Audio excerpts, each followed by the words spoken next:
So now we're going to start going over and getting this thing to look more like what we designed in Photoshop. And hopefully that'll go fairly smooth. But there is a couple things that I found, not planned, that are some good lessons to learn here.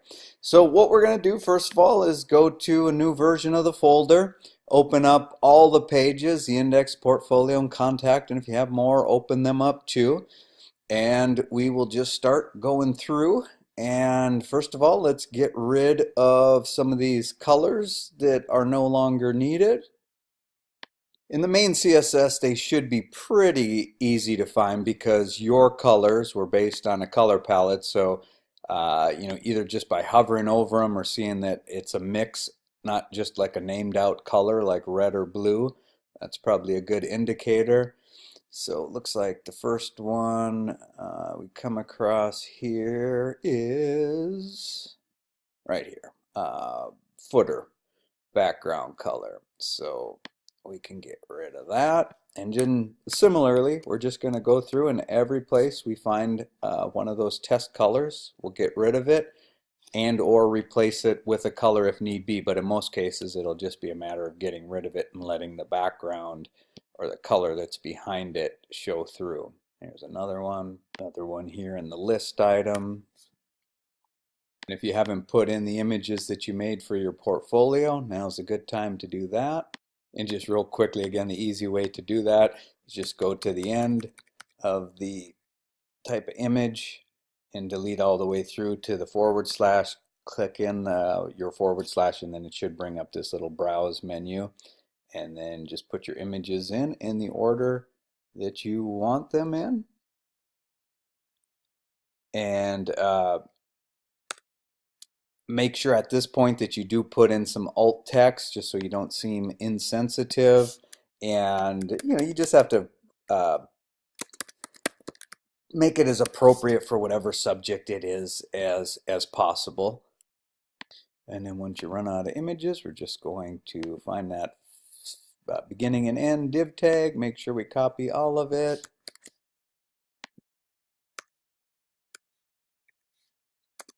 Paste it in there and just keep on putting in more and more images. You can see the little thing we did with the images works great because it keeps these buttons right in the same place, occupies the same space every time, or maximizes the same space every time. We just got to get rid of these little sidebars that we put in as an experiment, and remember those were written right on the page. So we just have to get up here and see where some CSS is written right on the tag, and it looks like right there, background color pink. So put in your background color. Getting to know mine by heart here. And every time you check this, you just want to look for anything that is inconsistent. And whoop, there's something right there. What's going on here? None of these other images we can see the background, and that was the whole point. And keep in mind sRGB is a pretty tight color space. If your background of an image has that exact color for a big chunk and your web is set to that color and the image is indeed in sRGB mode, that shouldn't happen. So if I open up the images in Photoshop and I just take the eyedropper tool and sample, I can see that's the color I'm expecting, 36, 36, 36. And on this one, it has the problem, it's not 36, 36. So I don't know, all I can think of, I must have bumped something in Photoshop. So that's where I go back to the original image and redo the background. Okay, here's a couple things that have been bothering me and hopefully you for a while, is this fixing this contact. But not only that, my original design did not call for this text being centered. I don't know why I added it on there. So let's start to take care of those two things. So for that, of course, we've got to get to the source code of the index page. And yeah, for some reason, I just got carried away and put that class of center on here. So we'll get rid of that. And as you can see, that took care of that text being centered. And again, the idea is that you never want to center a chunk of regular reading text because it slows the reader down. So if it was poetry, song lyrics, there it's appropriate. If it's just a small amount and it really truly helps your design, that could work. You may want to put a little more leading in it or line space in the case of web design. Now let's make this paragraph more normal here. So we're just going to end it with the closing paragraph tag. Get rid of the other closing paragraph tag that's in here. Get rid of the H2 tags going around the word contact. I just want to share something with you real quick. That is another good reason for making backup copies of your site. When I started working on this, I noticed there was a problem getting the contact to look the way I wanted it to look as a link. And so after messing around, finally got it to look the way I wanted, and then I realized, oh, now there's a problem on the portfolio page. Long story short, I went back to the copy before and realized that the problem on the portfolio page was already there. So before we style this or make this a link and style it, let me show you what I'm talking about, because this probably is going to affect us all. So if we preview this in the browser, here's what I noticed. Everything works great on the home and the contact. We get the hover states the way we want them. Home button, great. When we go to portfolio, and we put the mouse over, what's happening here? Well, remember what we did on the portfolio pages. We used that bootstrap, and remember how it gave us problems when their code came before ours, and we put ours after, and it helps them. Well, unfortunately, the only fix for this that I could see, other than drilling way down deep into code and probably writing on stuff that we shouldn't anyway in the bootstrap, is to just write directly some stuff on the portfolio. And it's almost a perfect fix. There's one thing that if you're real nitpicky, which you should be, or you would have to be for your clients, and that's where you either do some serious digging and or find a way to just have somebody write, or you write all the technology yourself to make the image rotator, which is not as bad as it sounds, and I'll share something about image rotators with you at the end of the video. So here's the fix. What we're going to do is put a style right in here for two of these. Both of the ones, well, this is only on the portfolio page, so we're going to do it for the index and for the contact page. And this style text decoration none gets rid of that underline on it. And then this is the only part that I'm not super happy with, and that is we've got to get rid of this href here. And then we've got to make the class the right color for it. And then we put in the color that we want the link to be on the portfolio page.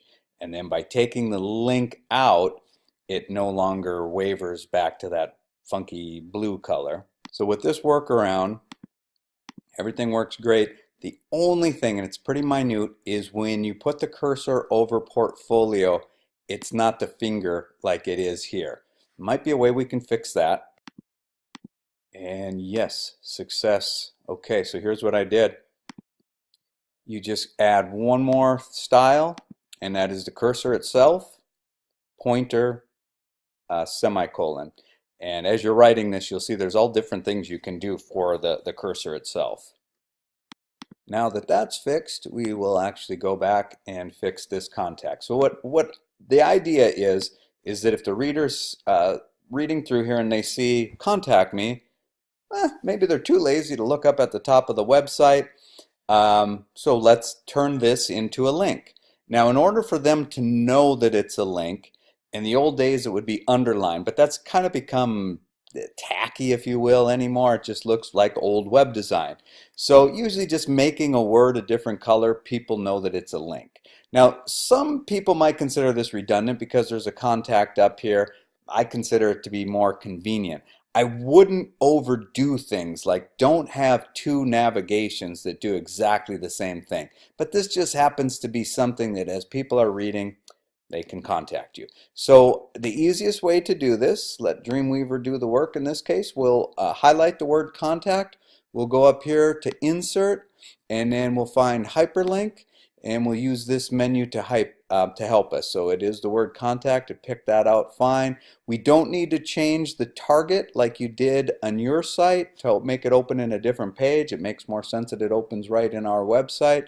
And then we will just click on this to make sure that we know where it's going to, which in this case would be our contact page. And that's all we need to do in here. Click OK and we'll test it. And yucca, a test reveals that it works, but it looks horrible. So we have to put some CSS to override it from going to this default. And if we want all of our links to look the way I'm about to do this, then easy, we just write it for the A tag itself. If not, we would do a class. So if you decide to write it for the A tag, it'll look something like this.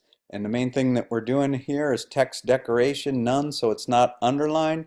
And then you pick one of your colors from your design that makes the most sense.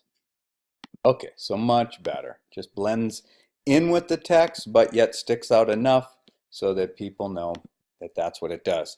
Let's fix copyright. Let's put the actual copyright symbol, capitalize the word copyright. And if you remember what the copyright symbol is from the first project, great. Otherwise, we can let Dreamweaver help. Make sure we got the cursor right where we want it to go. And then the insert menu, what are we inserting? HTML. And what are we looking for? A character. And the character is copyright. Put a space after that. Capitalize. Save all. Now, are we good? Question to ask yourself. The answer is no. We have to do that on the other two pages, right? Because the footer exists on all of the pages. And now it's just a constant check for every little thing that you can think of. And I'm not talking about just for the class. I'm talking about if you end up doing this for a living. You just got to keep checking. And sometimes you check on every single computer you can get your hands on, every different platform you can try out. And you look for the bugs, and then you Google the fixes for the bugs, or you decide that, hey, I'm not a coder, let me get a coder to help me, I'm a graphic designer, or vice versa. The only thing for me is I think this design could probably be better if we gave the footer a little bit of presence. I don't think it's going to get in the way, so maybe we make it look more like the header, which I think was the design idea anyway, back when it had blue on it. So in my case, I'll just steal the color from the header, which, well, that's a pretty easy color to remember. It's just pure black, and then we'll go down and we'll add that to the footer. Once all that's good, you're going to go back to your file, delete anything that's not needed in there, like the test images. There's no sense taking up space on your server with them, and then upload your site. And what I wanted to tell you about image galleries and such things is that, sure, the bootstrap's fine. It's a way to get everything kind of done in one. But what if you wanted something different? What if you wanted, when people clicked on your images, for it to come up and occupy that whole entire page? That's a pretty common way. What if you wanted, and I'll show you something I did years ago. It looks maybe a little dated now, but this was kind of big back in the day, was where you had a little preview of each of the images, and then you'd click it and it would come up over here.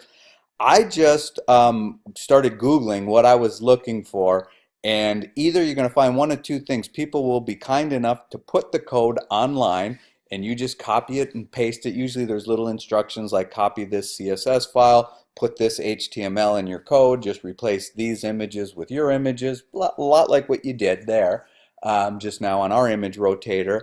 And maybe in some cases you might have to pay for it. But now that you're equipped with this knowledge, it's probably a little bit less expensive than paying someone to do it. So you just got to figure out who you are, and what you're capable as far as both ends of design, the graphic design part of it and the coding design part of it.